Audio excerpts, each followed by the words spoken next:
Hi, my name's Jay Aston. Back in 1981, I was in a pop group called Bucks Fizz.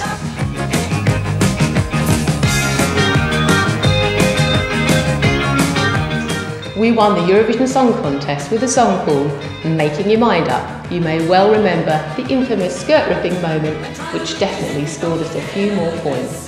But if you want to see some more, then in the rules of the game will let you find the one you... Hi, here we are in Manchester today and we're going to be doing a little bit of market research. We're going to be asking people what they think of the Eurovision Song Contest. Why are you not watching it anymore? Because I think it's fixed. You think it's fixed? Yeah. Really? Yeah. And what do you think? The other countries vote for each other, don't they? Yeah. They don't like Britain. You don't? No.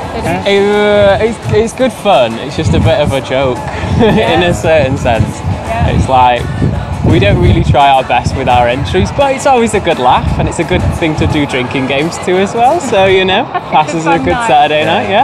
I don't like it because no one ever votes for us. Everyone always votes for the countries they're next to, and that's it. So here we have a whole family who do love Eurovision, so we just want to ask them what they think of it.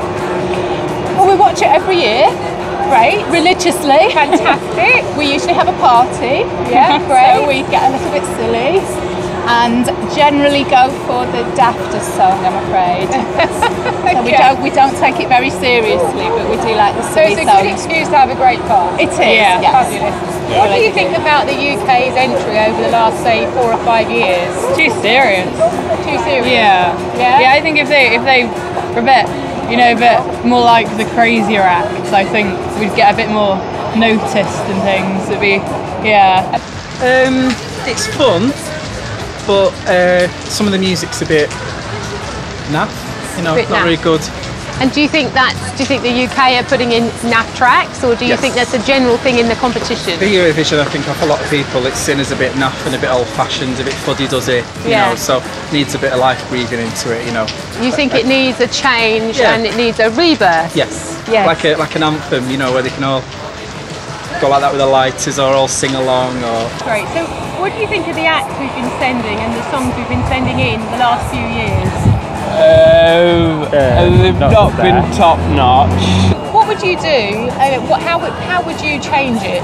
How do you think we're ever going to win Eurovision again? Do you think it's possible? Well, I don't think we can because of the block voting. We can't win. Yeah, it's a bit I don't political, think we can. isn't it? It's too political. Do you not think if we got the right song and the right act, it might change? Potentially, but I think we've been trying a bit too hard with Andrew Lloyd Webber and Engelbert Humperdinck and Blue. I think we need to have the slightly fresher act. Maybe should reform.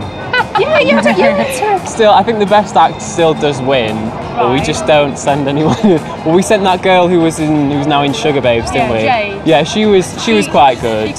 Something not too camp, but something a bit that gets people dancing and the chorus catchy. Something that makes, let's say, people sing along and they'll know the tune after they've sung it. So do you really think that it's basically we haven't got the type of song right yet for a long time, or do you think it's a combination of that and the acts we've been sending? It's both, you need a good song and good people. You don't want naff people and a good song. The combination doesn't mix together.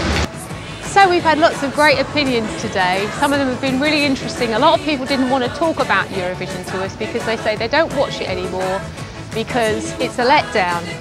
We've just sold the UK to the world during the Olympics, during one of the most amazing, spectacular shows that I think we'll ever see in our lifetime. We sold our country, obviously on our sportsmen, on our creativity, and hugely on our music. So why, when it comes to Eurovision, do we fail and just brush it under the carpet year in, year out? Let's change it. I'm sure we can. Making your mind up.